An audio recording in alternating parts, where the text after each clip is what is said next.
Hello and welcome back to another episode of You Want to Do What with Dan and Julie. Today we've got Lucy Brown on, who is a recruitment consultant. Hi, Lucy. Hello. How are we today? We are very good despite the rain. How are you guys? Yeah, good Yeah, despite the good, thank rain. you. Should we jump straight in there, Lucy? Do you want to tell everyone a bit about what you do? Sure. So for the last actually over 20 years now, I've been a recruitment consultant focusing on banks and hedge funds. And we do almost entirely front office recruitment and C-suite level roles. So like CRO, CTO, COO, kind of anything you can put a C to. Wow. So how did you get involved in that then? Entirely by accident. To be honest, I don't know a lot of people who go into recruitment by design, but I came to the UK, like a lot of people, planning to spend a year or so here and traveling. And my uncle was a metals trader. He put me in touch with the recruitment consultant he used. And then when I went to speak to them, they offered me a job working for them.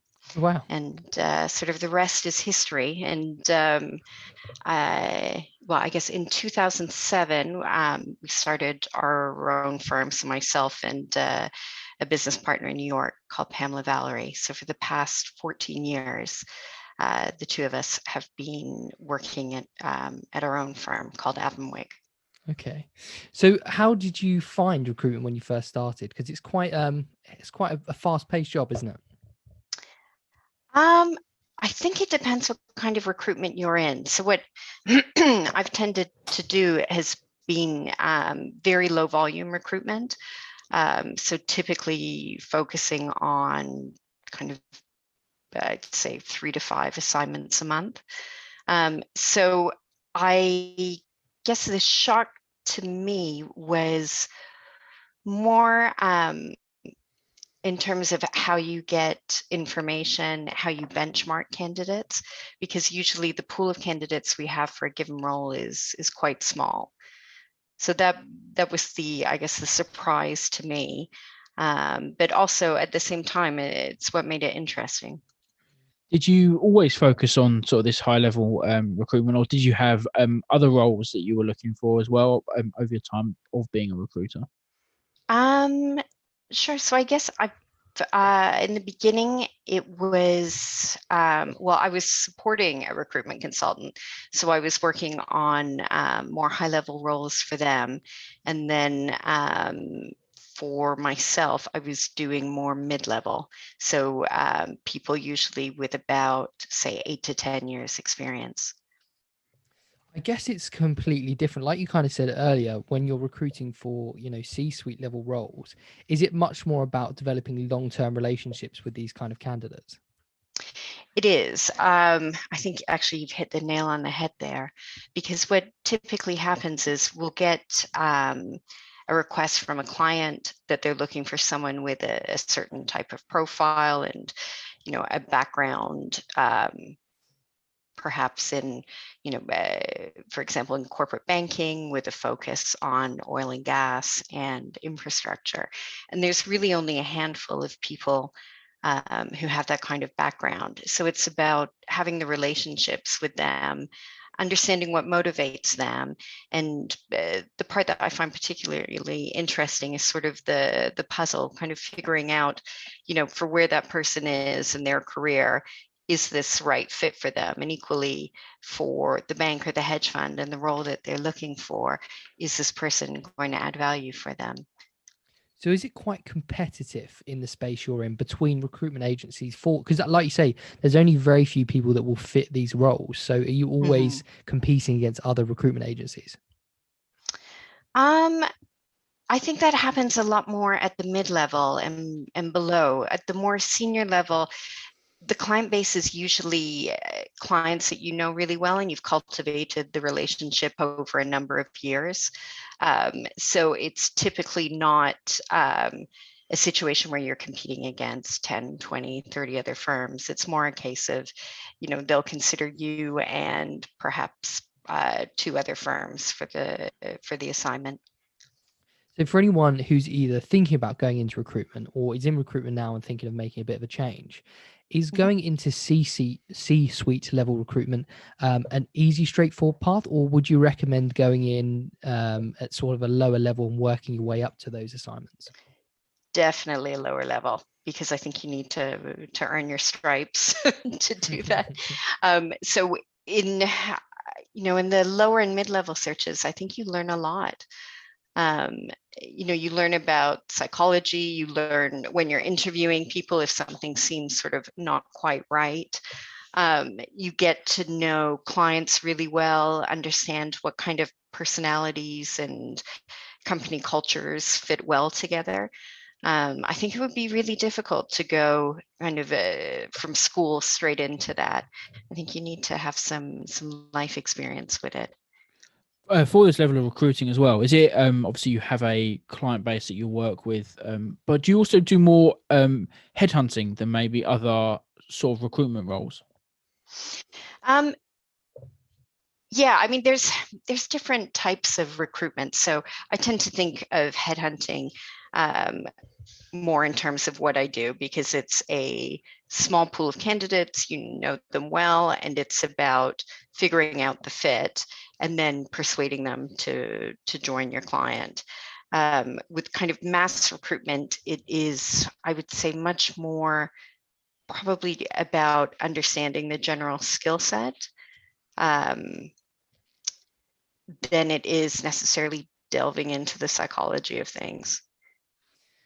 So I have a friend who actually owns their own recruitment consultancy, and I was talking to him about what it's like to work in recruitment a while ago, and he said to me, really interesting. He said, "We're the only people that sell something that has an opinion," and that really kind of hit home for me, because you can work as hard as you want to get them in the door, but then if they don't like it, they're not going to take the job. Yes, yes, So that's that very true. must be quite frustrating, I guess, at some points. Um, we have a very, very low rate of people not accepting the role when they're offered. Um, that happens maybe about, at most, I would say 3 times a year. Oh, wow. And there have been a number of years when it's not happened. And I think part of that is understanding what makes sense for a person. So, and it's the part that I find interesting. So it's getting to know, you know, okay, Daniel, what are you interested in? And for you, what attracts you to a new role? What parts of your job do you like? What parts don't you like? So how can we work with the client to maybe change this role if needed, and kind of sculpt it a bit more around what's interesting for you? One thing we use, and it's a fairly recent development, is we use Hogan studies. So they're assessments of, well, they're predictors of workplace behavior. And they're a fantastic tool to figure out kind of what makes somebody tick, what kind of work environments they'll flourish in, what kind of colleagues they do well with. It's very, very useful. In fact, I wish I'd had it when I was younger. Are you seeing more and more of these tools becoming available to recruiters? The things like more in-depth psychological assessments, I guess, and things like that. Yeah, I mean, I think ones that have been relied on in the past, like Myers-Briggs, in my opinion, they have a very limited usefulness, because they tend to divide people into categories. And very few people kind of fit into a specific personality type. So I think they've evolved quite a bit. And also with this increased focus on diversity, I think companies are wanting to use them more and more, because they can highlight candidates that have certain skills that may not have previously been considered. Mm. So what is an average day like for you, day to day? It is a lot of talking. So it's mostly chatting with clients, speaking with candidates, a lot of relationship building. So a lot of checking in with people if something's happening in the market, dropping them a line, getting their thoughts on it. We've had some client retainers where we have, on top of just finding candidates for the client, we've also given them kind of market intel, for lack of a better expression. So we'll say, we're hearing that X bank is doing this. We're hearing that people at Y bank are unhappy because there's a change in management, all these kinds of things. So it is nothing particularly tangible, but a lot of conversation, a lot of networking, a lot of well, we work also primarily on referrals. So where we don't know where we don't have kind of an existing candidate pool to go to. Like, for example, we had to find a CTO for one bank, and we'd done very few searches in the technology space. So that was a lot of getting referrals, using our network to find out who people rated and that kind of thing. So there is that as a component to the role as well. So it sounds like, recruitment, and especially at the level you're recruiting, networking is just so critical. What is a tip for anyone thinking about getting into recruitment for how to go about networking? I would say people like to talk about themselves. So it is, I guess, a natural human condition. So I think that a lot of networking is asking people questions, a bit like what you guys do, finding out more about them. And I think there's a misconception that networking is about kind of getting the contact details of people and, just sending them your marketing materials. And I think networking is more about building relationships. So going into it almost thinking, okay, Daniel, how can I help you? And maybe, building a relationship in that regards, as opposed to looking at the person that you're trying to build a relationship with as, being on the receiving end of your marketing materials.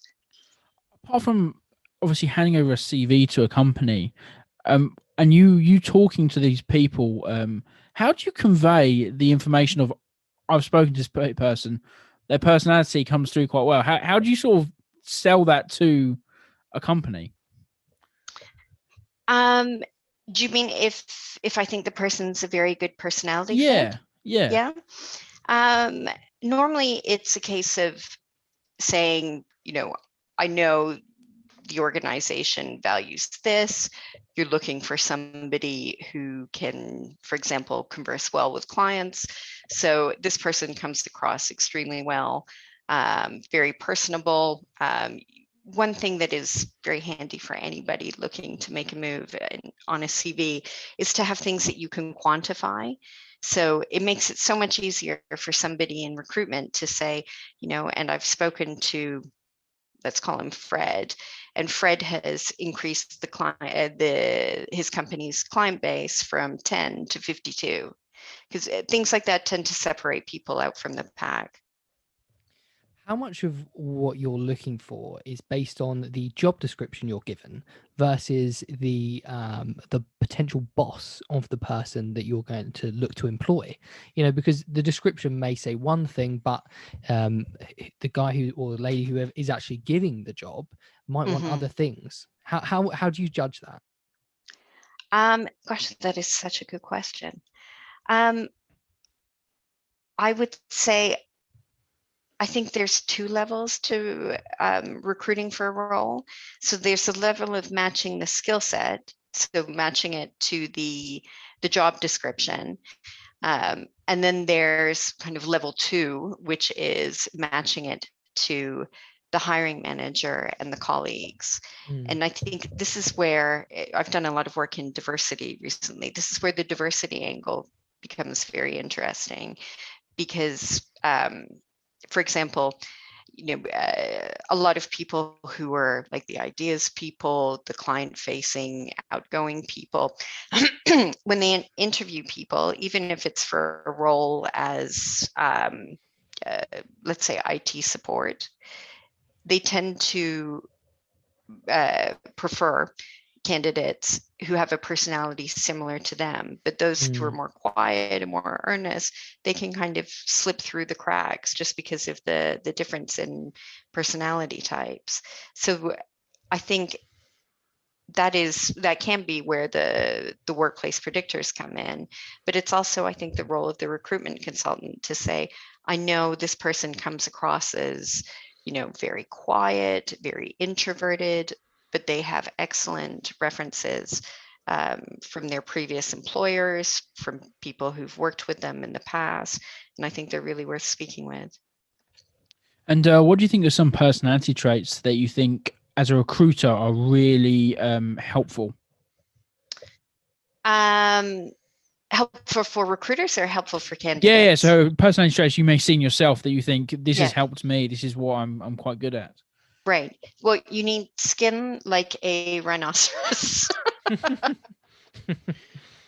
Because you get told no a lot, especially when you're starting out, because a lot of times you'll approach people for a role, they won't be interested.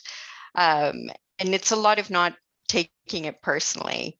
I'm trying to think what else I can suggest. And I would say being a good listener, which goes back to the networking. So, paying attention to what people are telling you, asking them lots of questions, because then for a client, you have the information about what makes people tick, who's out there. You can get referrals to the right candidates very easily.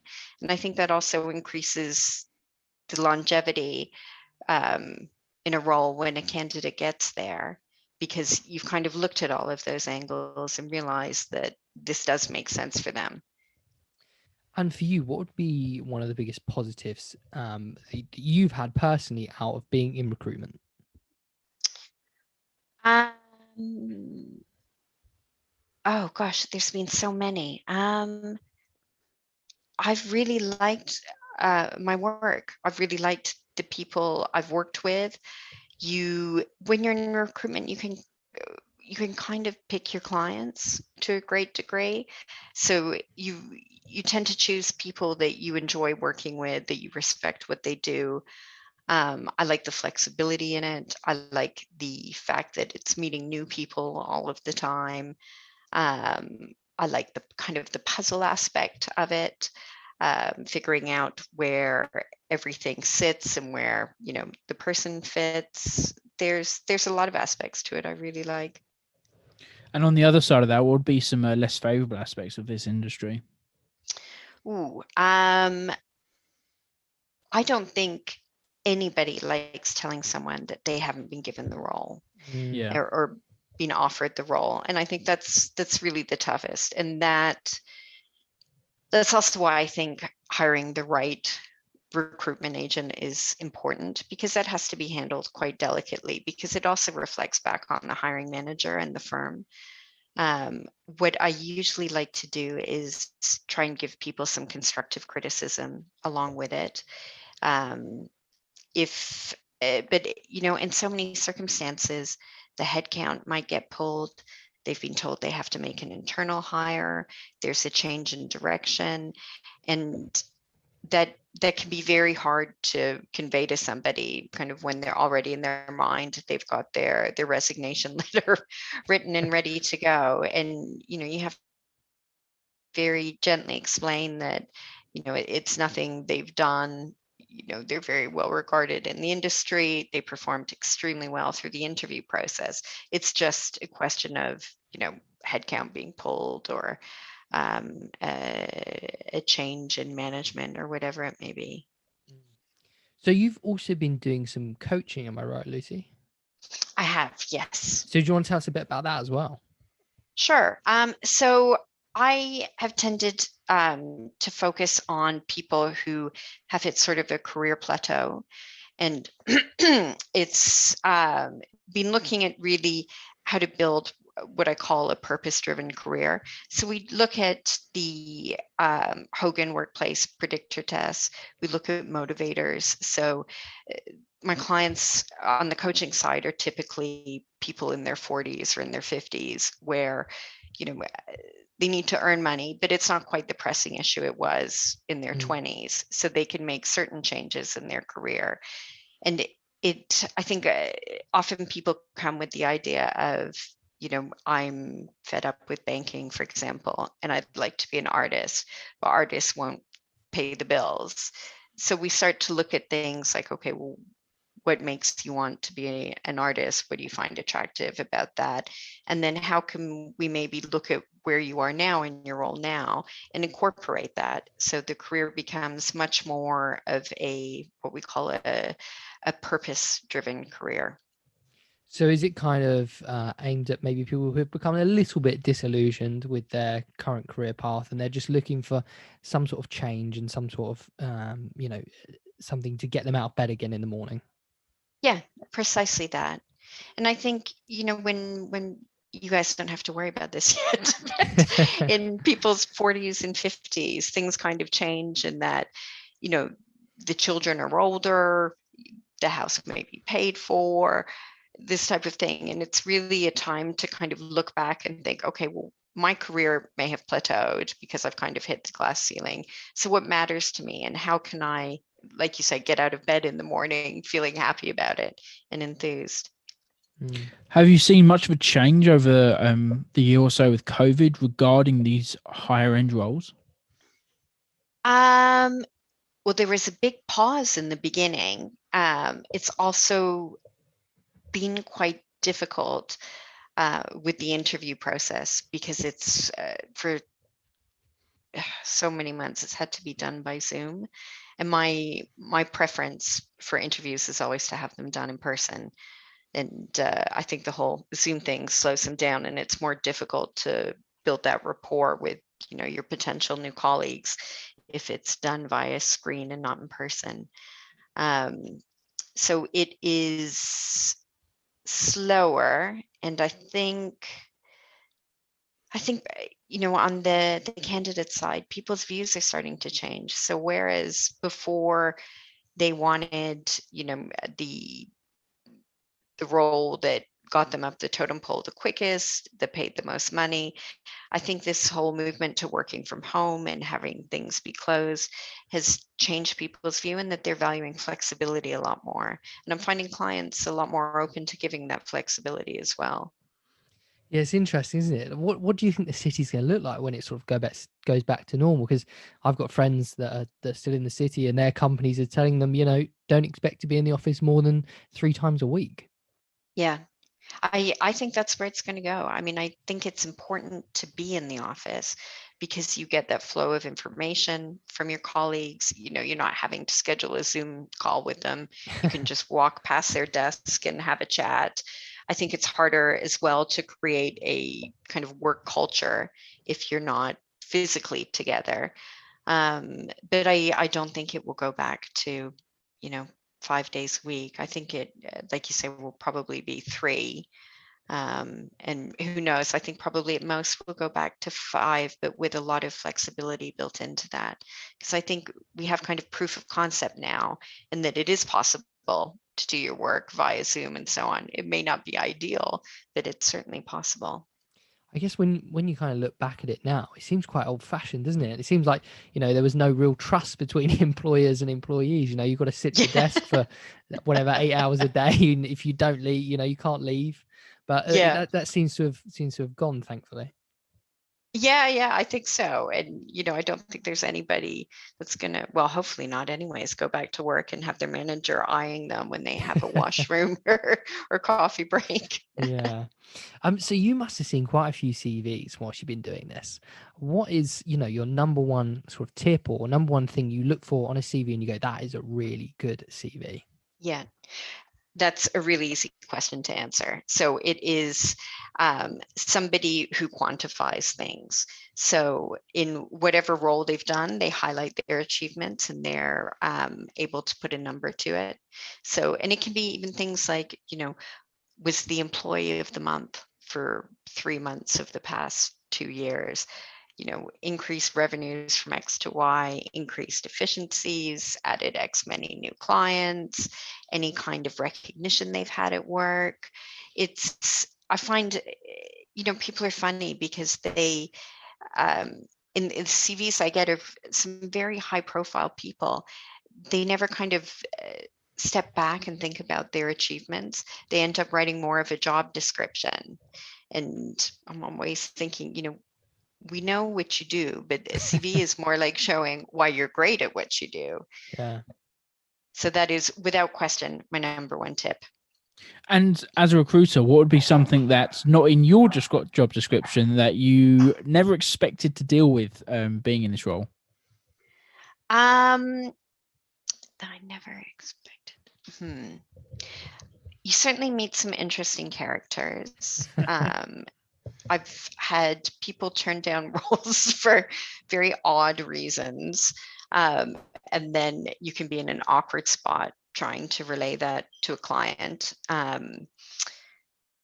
I think there was one where someone had dated a relative and that had gone awry, and that's why they didn't want to work with a certain person. And that is very uncomfortable to try and to try and put a spin on that to explain why someone doesn't want the role.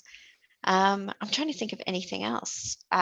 People management, because usually as a recruitment agent, you have a team around you, so researchers, and people management can be quite trying at sometimes, especially if they think you're their agony aunt, and spats people have that you have to sort out.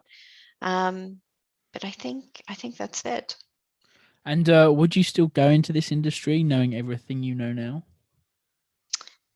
I would, although I think it's Little changing quite a bit. I think Okay. it's becoming kind of more and more commoditized. So more on the LinkedIn profile, more Yeah. on the set interview questions. So I think it is more difficult at that kind of junior mid-level, because it becomes more difficult to build the relationships when the recruitment's done in that manner. But So I do think you think probably the tech's same. having a really big impact on recruitment then? I do. Mm. I do. I think it's for junior, mid-level, mass recruitment as well. It's becoming a lot more keyword based, a lot more, I would say a lot less personal interaction, and much more kind of box ticking through recruitment systems. Well, thank you so much for coming on, Lucy. It's been really interesting to hear about what you do. Yeah, my pleasure. Thank you very much for having me on. Thank you so much. Where can people find you? So our website is www.avonwickgroup.com. And on LinkedIn, I'm under my full name, so it's Lucy Miranda Brown. Brilliant. Thank you so much for coming on. Great. Thank you both. Have a good evening. And you. Thanks, Bye. Lucy.